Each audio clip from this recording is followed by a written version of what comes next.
Gajapati stadium ठारे 2 दिन धरी चलिथिबा जिलास्तरीय मत्स्य और प्राणी संपद मेला चलित वर्ष लोकों को आकर्षित करिपारिने।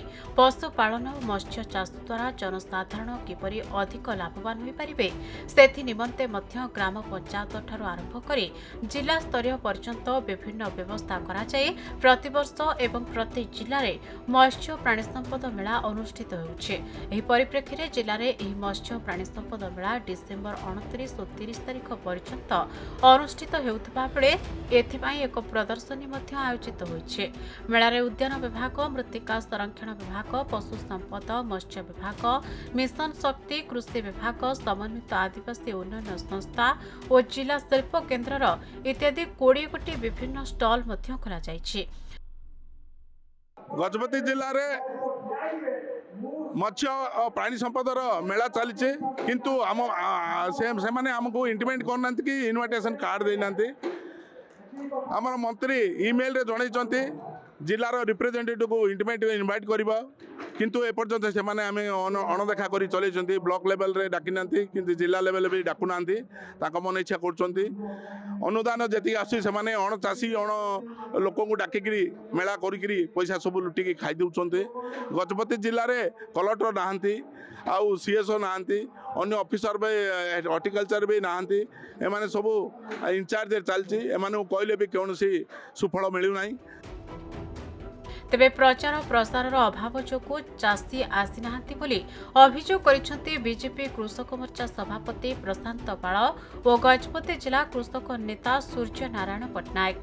कृषक सभापति पाखरे मेला संपर्क में खबर नाही, कृषकों पाखकु केमिति खबर जीव बोली से प्रश्न करिसेंती। से कहिसेंती राज्य सरकार कृषकों उन्नति पई लक्ष लक्ष टका खर्च करुछंती, मात्र दायित्व रे थिबा अधिकारी अवहेला जोगु चाषी माने ए कार्यक्रम संपर्क जानी पारु नाहंते। कम टंका खर्च करी जेण तेण प्रकार मेला करबा मसुधा रखी विभागीय अधिकारी माने काम करुथबा बेले चाषी नथाई खाँ खाँ चली मेला। नहीं सेटा तो पशु संपद मेला गतकाली होता कौन से चाषी जानी ना चाषी जानिले बोधे असुविधा हे से चाषी को अवगत भी करूना।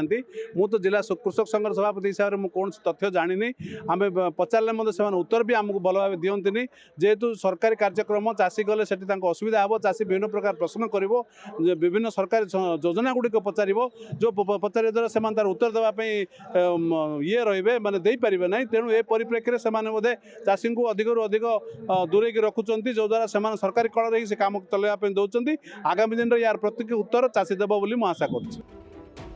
थरे नजर पकांतो ए दृश्य उपरे जणे अधिकारी चाषी को सचेतन करुछंती। एही सचेतनता वार्ता केते जण चाषी सुनुछंती। चाषी कम एठारे चेयर अधिक थिबा देखिबाकु मिलिछि।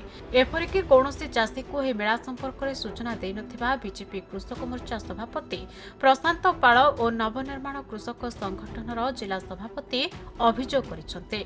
तेबे प्रचार रथ बुली नाही, मात्र आमे चाषी को खबर देइछु बोली दायित्व रे थिबा अधिकारी कहिसंते। एथिर आमर जोग देइछन्ती मत्स्य प्राणीपालन विभाग समस्त चाषी मान जोग देइछन्ती। आ उद्देश्य होची सरकार जो कार्यक्रम चली से विषय चाषी को अवगत कराइबा। हाँ से आमर आगुरी जिला स्तर ये मेला आयोजन होता ए वर्ष से अधिक चाषी जोड़िया ब्लॉक स्तर में मेलार आयोजन करागला। तेणु ब्लॉक स्तर में अनेक चाषी जोग देइछन्ती।